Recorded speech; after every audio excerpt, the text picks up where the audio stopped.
Bien, bonjour à tous et à toutes. Nous sommes toujours dans notre série, nous reprenons notre série de prédications sur la grâce de Dieu après dimanche de Pâques, dimanche passé. J'avais cité lors de la prédication il y a 15 jours ce verset « Si Dieu est pour nous, qui sera contre nous ?» Et Dieu est pour nous. Alors on l'oublie quelquefois ça. Dieu n'est pas seulement avec nous. On dit souvent ça, Dieu est à mes côtés, etc. Voilà, c'est bien. Hein. Dieu n'est pas simplement en nous, par nous. Voilà. Dieu est pour nous. C'est-à-dire qu'il est de notre côté. Et ça change un peu les choses, ça. Alors voilà, depuis quelques semaines, on a parlé de cette grâce de Dieu. On a parlé de la grâce qui sauve, on a déjà parlé de la grâce qui pardonne, celle qui soutient, celle qui guérit, celle qui libère. Et ce matin, c'est la grâce qui s'offre ou la grâce généreuse, parce que Dieu nous fait des cadeaux et il souhaite qu'à notre tour, nous transmettions, nous offrions ce que nous avons reçu à d'autres. Et s'il y a un cadeau que Dieu nous fait, et que nous ne méritons pas du tout, c'est bien le pardon. Voilà. Et s'il y a quelque chose qui nous pose très souvent problème dans nos vies, c'est le pardon. Et c'est pour ça que je remets une couche, avec cette grâce qui s'offre, mais plus orientée vers le pardon. Et si vous fréquentez un peu les médias, on entend quelquefois parler de toutes ces affaires de crimes ou de choses que les hommes ou les femmes font et qui ne sont pas bien. Et puis quelque part on se dit mais comment vont faire les gens pour pardonner? Est-ce qu'ils pardonnent? Ça c'est impardonnable, etc. Donc il y a cette idée du pardon qui traîne un peu dans notre culture. On pardonnera jamais. Ou à moi à sa place je pardonnerai jamais parce qu'il a fait ceci à mon enfant ou à mon père, ma mère, je ne sais pas quoi. Voilà. Et aujourd'hui, j'aimerais qu'on définisse vraiment ce qu'est le pardon, d'abord ce qu'il n'est pas, et puis ce qu'il est, et pourquoi est-ce qu'on devrait pardonner. Alors, je vous ai mis sur vos suivis de prédication 5 questions que je vous invite à remplir. Voilà, vous pouvez le faire hein, si ça vous amuse. Là, maintenant, ce n'est pas une obligation. Mais la première question, c'est une personne ne devrait pas être pardonnée jusqu'à ce qu'elle le demande. Est-ce que c'est vrai? Est-ce que c'est faux? Voilà, comme ça, si vous aviez à répondre là, tout de suite. Là. Est-ce que c'est vrai? Est-ce que c'est faux? Notez. Deuxièmement, le pardon, c'est minimiser ou réduire l'offense qui m'a été causée, ou la douleur qui m'a été causée. Est-ce que le pardon, c'est ça? Est-ce que c'est vrai? Est-ce que c'est faux? Notez. Ce qui vous vient comme ça tout de suite. Ou troisièmement, le pardon inclut de recréer une relation, la relation brisée. Est-ce que c'est vrai? Est-ce que c'est faux? Et quatrièmement, on n'a pas vraiment pardonné jusqu'à ce qu'on ait oublié l'offense. C'est-à-dire que j'ai vraiment pardonné quand j'ai oublié ce qui m'a été fait. Est-ce que c'est vrai? Est-ce que c'est faux? Ça vous fait réfléchir, hein? C'est intéressant parce que certains n'osent pas remplir. Il me faudrait plus de temps pour que je puisse réfléchir à ça. C'est pour ça que je vous invite à le noter tout de suite parce que quelquefois on n'a pas le temps. Et j'aimerais que vous puissiez savoir vous-même ce que vous avez au fond de votre cœur. On pourra en parler après si vous voulez, mais voilà. Ou mon 5e point, quand je vois quelqu'un blessé, il est mon devoir de pardonner à celui qui a blessé cette tierce personne. Est-ce que c'est faux ça? C'est-à-dire qui a été blessé. Il y a la personne A et B, et la personne A blessé la personne B. Et moi, je suis extérieur à ça. Est-ce que mon devoir, c'est de pardonner à la personne A? Vrai ou faux? On est au code. On repasse le code, hein, Thibaut? Il vient de passer son code il n'y a pas longtemps, c'est pour ça. Ah, c'est intéressant, ça commence à discuter dans les couples et tout, c'est bien, c'est intéressant. Mais c'est bon ça, c'est bien. J'espère que vous allez continuer à discuter au long de cette semaine. Alors, on trouve toutes les réponses à cela quand on ouvre les évangiles. Moi, ce que je vous propose, c'est de voir déjà ce que le pardon n'est pas. Dans un premier temps, c'est mon premier grand point. La Bible dit qu'il y a 5 choses que le pardon n'est pas. D'abord, le pardon n'est pas conditionnel. C'est-à-dire que je te pardonne si tu... Quoi? Dis ça, si tu fais, si quoi? Tu penses ça? Non. Le pardon n'est pas... ça ne marche pas avec une condition, ça ne se mérite pas, ça ne se gagne pas, ça ne s'achète pas, faites tout ce que vous voulez. Voilà. Il n'y a pas de condition pour accorder son pardon, ça ne se marchande pas, quoi. Alors, on a l'exemple de Jésus qui pardonne à des personnes qui ne méritaient que d'être jugées. Quand il est sur la croix, qu'est-ce qu'il dit? Pardonne-leur, car ils ne savent pas ce qu'ils font. On trouve ça notamment dans Luc au chapitre 23. Père, pardonne-leur parce qu'ils ne savent pas ce qu'ils font. À des gens qui sont en train de le tuer, de l'insulter, de se moquer de lui, etc. Pardonne. Peut-être un jour au ciel, vous allez croiser quelqu'un qui a mis à mort Jésus. Ça fait bizarre, ça, non? C'est une possibilité. Il y aura beaucoup de monde, mais peut-être que vous allez croiser quelqu'un de ce type-là. Parce que Jésus lui a pardonné du haut de sa croix. Le pardon est sans condition. Ensuite, le pardon ne minimise pas le sérieux de l'offense. C'est-à-dire que si j'ai été offensé, je ne vais pas dire « Oh ben c'est pas grave, je te pardonne ». Non. Le pardon, c'est pas ça. Si je dis ça, je ne pardonne pas. Ce n'est pas vrai. Je ne sais pas, c'est une convention sociale peut-être, un élan de générosité si vous voulez, ou je ne sais pas trop quoi, mais ce n'est pas du pardon. Le pardon ne minimise pas ma souffrance, ma blessure, mon chagrin, tout ce que vous voulez.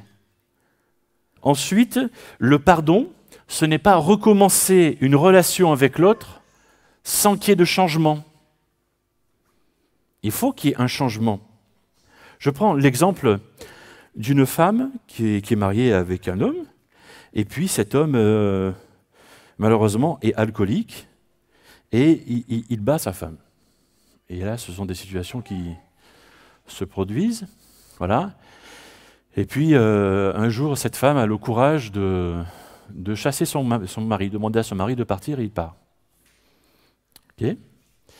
Et parce que la vie est intenable pour elle et pour ses enfants, etc. Et cette femme est chrétienne, d'accord?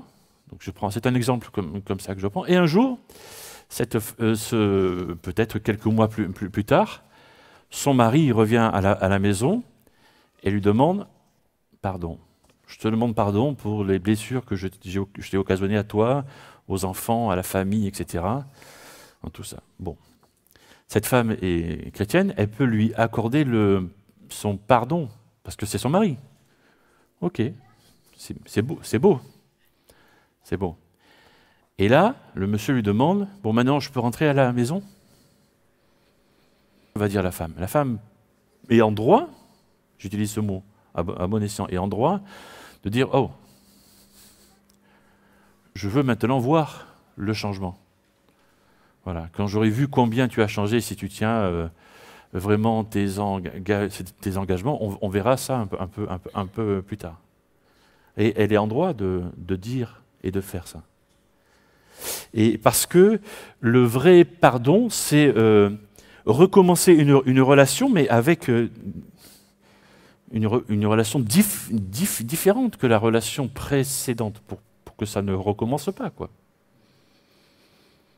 J'ai pris un exemple, mais ça peut être reporté sur des tas d'autres choses. Autre chose encore, le pardon, ce n'est pas oublier ce qui s'est passé. Ce n'est pas oublier l'offense.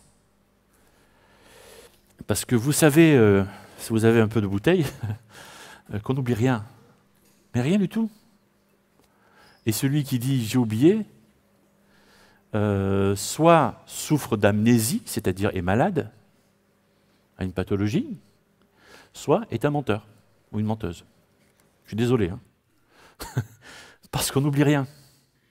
On n'oublie pas, nos cerveaux sont, je ne sais pas, comme des casiers à rangement ou des super ordinateurs, si vous voulez, pour les geeks. Voilà, et on n'oublie rien. Voilà. Alors, il y a quelquefois des traumatismes qu'on peut vivre qui nous font oublier peut-être des choses, mais quand on creuse un peu, ça ressort. Mais on n'oublie rien. Qu'est-ce qui se passe alors, justement, puisque nous n'oublions rien, et quand on connaît Jésus-Christ, qu'on essaye d'avoir une vie avec lui, une vie sérieuse, qu'est-ce qu'on peut faire avec tout ça? Eh bien, quand on commence à pardonner, vraiment, on se rend compte que, eh bien, sûrement de ce que Dieu nous a fait vivre au travers de ce mal qu'on nous a fait. Et comment Dieu s'est immiscé dans nos vies, dans nos blessures comme ça, les plus terribles pour nous faire comprendre des choses, sur nous-mêmes peut-être, sur l'autre qui nous a blessés, sur les autres. Et comment Dieu, comme ça, en se glissant, comme ça, en se faufilant dans nos blessures, nous fait avancer.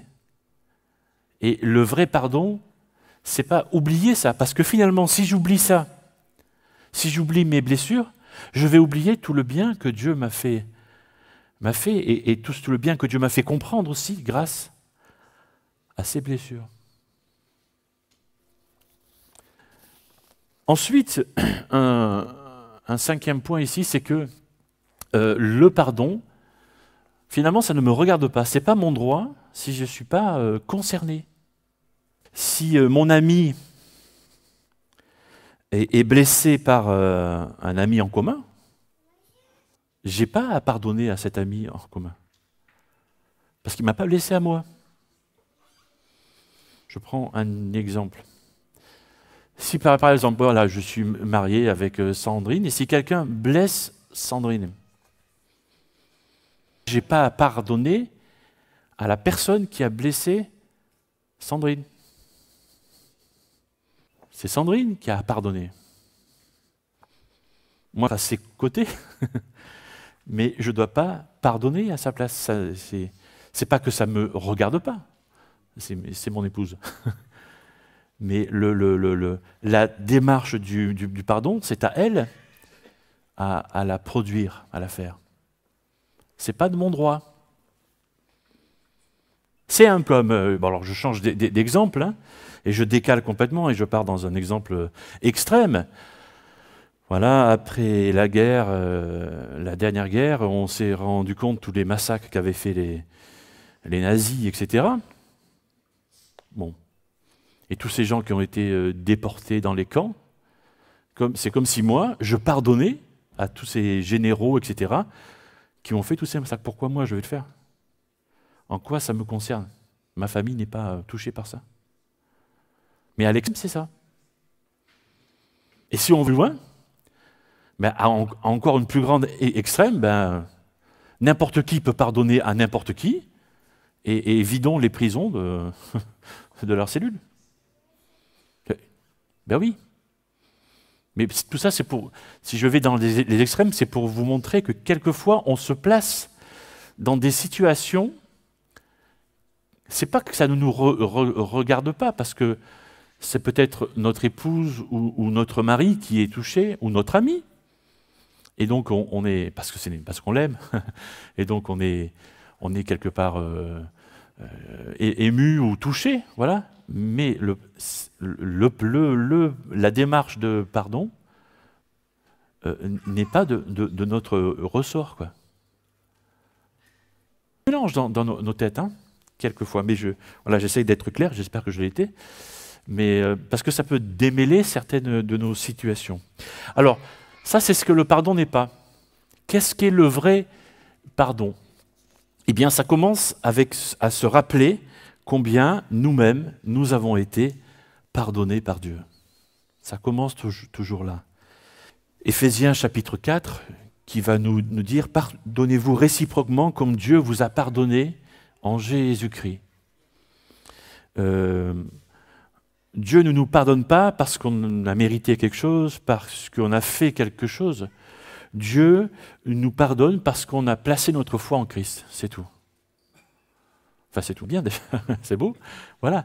Mais pas parce qu'on parce qu'on a acheté ou je ne sais pas trop quoi. Mais c'est le point de départ du pardon véritable qu'on peut accorder à quelqu'un qui nous a blessés. Un jour, dans les évangiles, on trouve ça, cette femme visiblement de mauvaise vie, voilà, qui vient, qui rentre dans cette maison où les disciples étaient là avec Jésus. Vous connaissez cette histoire, qui prend ce parfum là et qui le répand sur les pieds de Jésus, parce que les pieds étaient en sandales et puis voilà, personne n'avait proposé à Jésus de se laver les pieds, puis elle le fait avec ce parfum qui coûtait, si je me souviens bien, le salaire de toute une année, quoi. Bon.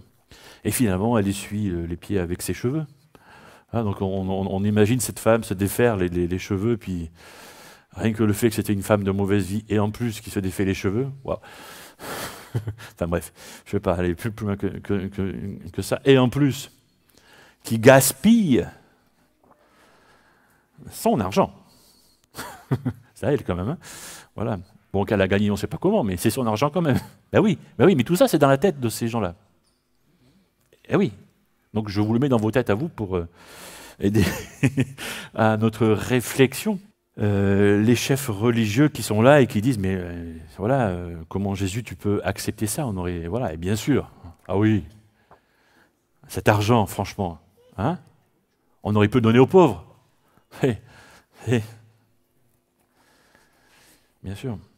Et qu'est-ce que dit Jésus? Il dit on lui a beaucoup pardonné, et donc elle a beaucoup à rendre. Comme on lui a beaucoup pardonné à cette femme,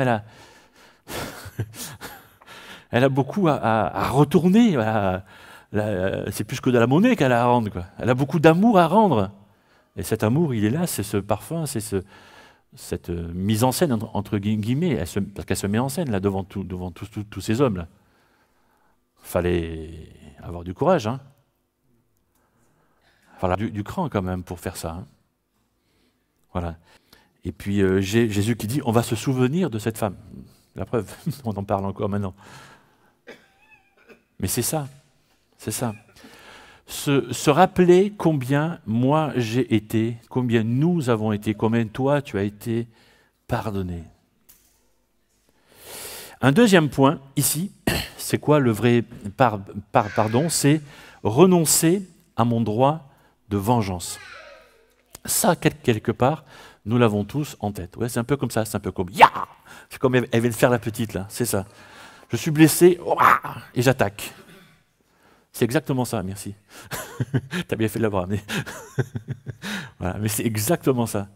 C'est ce que le pardon ne doit pas être. Voilà, c'est-à-dire, je renonce à me venger.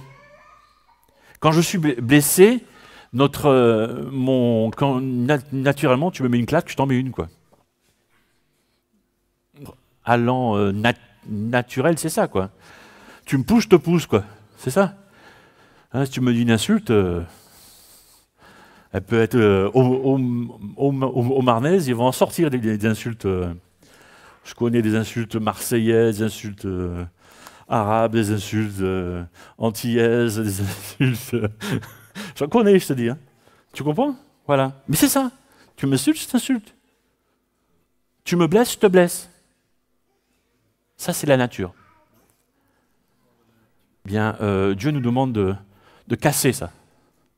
Arrête ça. Brise ça. Parce que le pardon, c'est pas ça. Romains chapitre 12. Ne vous vengez pas vous-même, laissez agir la colère de Dieu. C'est un verset qui me fait toujours peur, moi. Hein. Car il est écrit, c'est à moi qu'appartient la vengeance, c'est moi qui donnerai à chacun ce qu'il mérite. Quand on lit ce verset, on se dit, oui, mais ça c'est pour les guerres et tout ça. Non, c'est pas que pour les guerres. Hein? Dieu prend ta défense, Dieu est pour toi. Dieu est pour nous, qui sera contre nous? On mélange très très souvent justice et grâce. Dans la grâce, il y a le pardon. Dans la justice, il y a tout un tas de droits. Voilà. Et dans notre humanité, on a le droit de se venger. On a un code de loi en France, etc. Et alors, on ne nous autorise pas à nous venger, mais on va avoir un avocat qui va avoir des juges, et puis les gens vont finir en prison ou vont payer des amendes. Mais la vengeance passe par ce filtre-là. Et ça devient, entre guillemets, civilisé, ça dépend comment on voit la civilisation. Bon, bref, je ne vais pas entrer dans ce débat-là. Mais voilà. Là, non. Pour pardonner, je renonce à mon droit de vengeance. Le verset dit, c'est moi, donc Dieu, qui donnerai à chacun ce qu'il mérite. Ok. Je fais confiance à Dieu. Je fais confiance à Dieu. Le véritable juge, c'est lui. C'est pas moi. Moi, il me demande de vivre sous la grâce et de pardonner. Un troisième point, c'est répondre au mal par le bien. Alors, on connaît ce verset de Luc 6, c'est de versets 27 et 28. « Aimez vos ennemis, faites du bien à ceux qui vous détestent. » C'est fort. Béni, je rigole parce que je ne sais pas si on y arrive tout le temps. Moi, j'y arrive pas tout le temps, hein, je vous le dis, hein, donc je pense que je ne suis pas le seul comme ça. Donc, faites du bien à ceux qui vous détestent, bénissez ceux qui vous maudissent, priez pour ceux qui vous maltraitent. Je vous rappelle ça ce matin. Tes ennemis, fais du bien à ceux qui te détestent, bénis ceux qui te maudissent, prie pour ceux qui te maltraitent. Voilà ce que me dit, ce que te dit Jésus ce matin. Un quatrième point, c'est répéter ce processus. Ces trois choses qu'on vient de voir là. C'est-à-dire se rappeler combien j'ai été pardonné par Dieu, abandonner mon droit de vengeance et répondre au mal par le bien. L'idée, c'est de avoir ça en tête. Hein, c'est Pierre qui demande à Jésus combien de fois il faut que je pardonne à mon frère quand il péchera contre moi, quand il me blessera, quoi. Hein, parce que dans la loi juive, c'est 3 fois. Pierre dit, bon, il faut que j'aille jusqu'à 7 fois. Pierre essaye de faire un peu un peu de zèle, un peu le cake, là, tu vois. Parce que 7, c'est le chiffre de Dieu, tu vois. Il essaie de bien se placer. Hein, et Jésus lui met un peu une baffe. Là.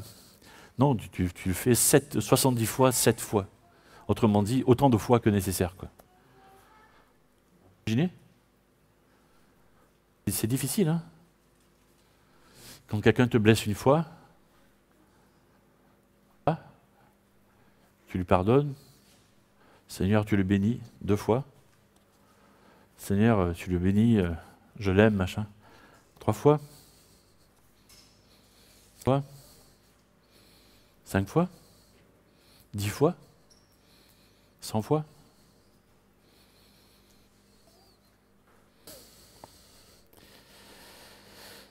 On a tous des progrès à faire. Je me place en premier.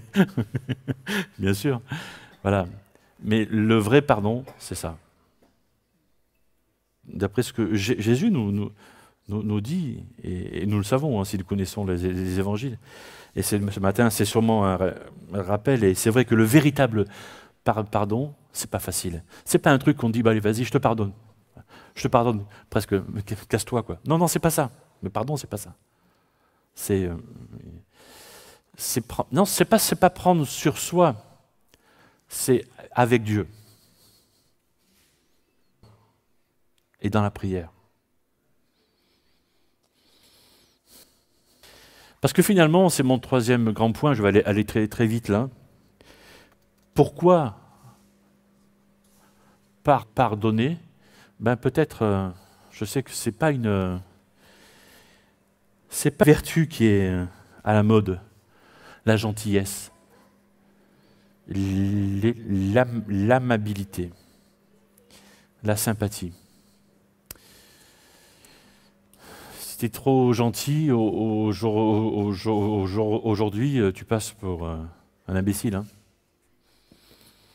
Je vous le dicton qu'on a à Marseille parce qu'il est vulgaire, mais voilà, vous avez compris quoi.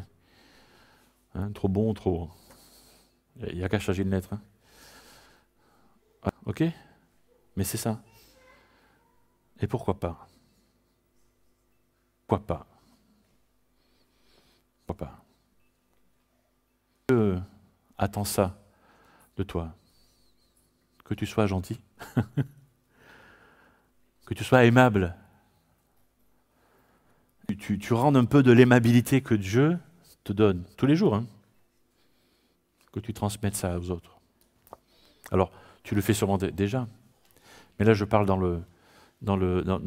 par rapport au pardon. Et pardonner, pourquoi? Parce que l'alternative au pardon, c'est l'amertume.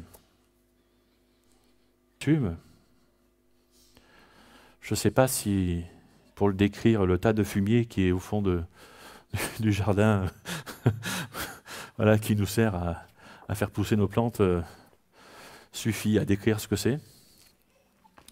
Je pense peut-être à ce qui est au fond des fosses sceptiques, mais je ne sais pas si ça suffit non plus à décrire ce que peut être l'amertume. L'autre chose qui peut décrire l'amertume et qui est peut-être plus parlant, c'est un cancer en fait. Ça te pourrit en fait de l'intérieur, ça te ronge. Et puis quand ça a bien fini de te ronger de l'intérieur,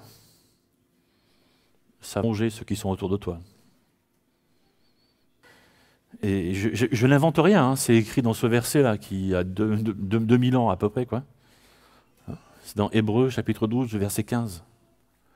Veillez à ce que personne ne se prive de la grâce de Dieu, à ce qu'aucune racine d'amertume produisant des rejetons, ça veut dire que ça déborde de nous, quoi, ne cause du trouble et que beaucoup n'en soient infectés. Pardonne pas, ça ressemble beaucoup à un cancer et qui se transmet aux autres. Et puis, un troisième et dernier point, c'est que Dieu attend que je pardonne, que nous pardonnions. Matthieu, chapitre 6, verset 15 nous dit, c'est Jésus qui dit, si, je le dis, je l'adapte à nous, si tu ne pardonnes pas aux hommes, ton Père ne te pardonnera pas non plus tes fautes. Et quand même, ça fait aussi, hein. Mais en question à tous. Voilà, je vais terminer avec une prière parce que, en ayant dit tout ça, il faut se placer devant Dieu et il faut faire un peu le point. Parce que peut-être qu'on est en colère, peut-être... généralement, quand on est en colère, c'est qu'on a été blessé. Voilà. Donc, on est devenu en colère. Et si on n'est que en colère, encore, je dirais, ça va. Tant qu'on n'est pas passé à la phase amertume, ça va. Mais même si on est dans l'amertume, voilà, il faut sortir de là, quoi. Et travailler sur le pardon. Ça ne veut pas dire allez, je te pardonne, non. Il faut du temps, hein. Voilà, ça va. Mais ça va, une fois qu'on prend conscience de ça, on peut se mettre devant le Seigneur. Je vous invite à la prière. Seigneur, c'est un peu comme une prière de libération que nous t'adressons ce matin. Une prière qui peut changer nos vies. Seigneur, voit peut-être combien l'un ou l'autre a été blessé. C'est plus ou moins proche ou plus ou moins lointain. Et voilà, peut-être que l'un ou l'autre est en train de citer dans son cœur telle ou telle personne qui lui a fait du mal.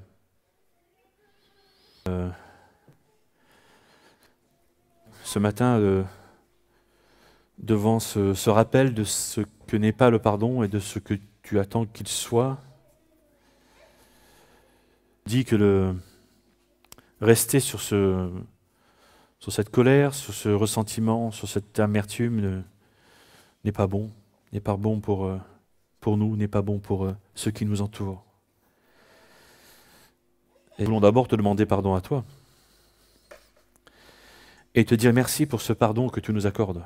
Ce pardon qui est sans fin. Et merci Seigneur Jésus de ce que tu as fait à la croix pour pouvoir nous réconcilier avec toi, Seigneur Dieu, le Père. Seigneur, que l'un ou l'autre veut dire qu'il a besoin de ta puissance pour être libéré. Besoin de ta grâce comme un peu plus pour pardonner à celui ou celle qui l'a blessé. Seigneur, viens maintenant remplacer ma souffrance par ta paix. Seigneur, que peut-être j'ai blessé l'un ou l'autre parce que je souffrais trop. Pardonne-moi, Seigneur Jésus. Seigneur, je veux me recentrer sur toi. Remplace mon ressentiment par ton amour. Remplace ma colère par ta paix. Mon amertume par ta grâce. Merci, merci pour ta patience à mon égard. Merci de me pardonner pour ces mauvaises pensées, ces mauvaises paroles, ces mauvais gestes peut-être que j'ai pu faire. Merci Seigneur parce qu'on peut compter sur toi, parce que tu veux nous guérir, nous restaurer, nous réparer. Nous sommes ta création, chacun de nous est ta créature, ton enfant, et tu veux nous faire grandir dans ta grâce, dans tes bénédictions. Je veux te dire merci Seigneur pour tout ça. Gloire te revienne Seigneur et que nous soyons dans ta paix. Toi qui nous accordes toutes tes grâces à chaque instant. En Jésus-Christ. Amen.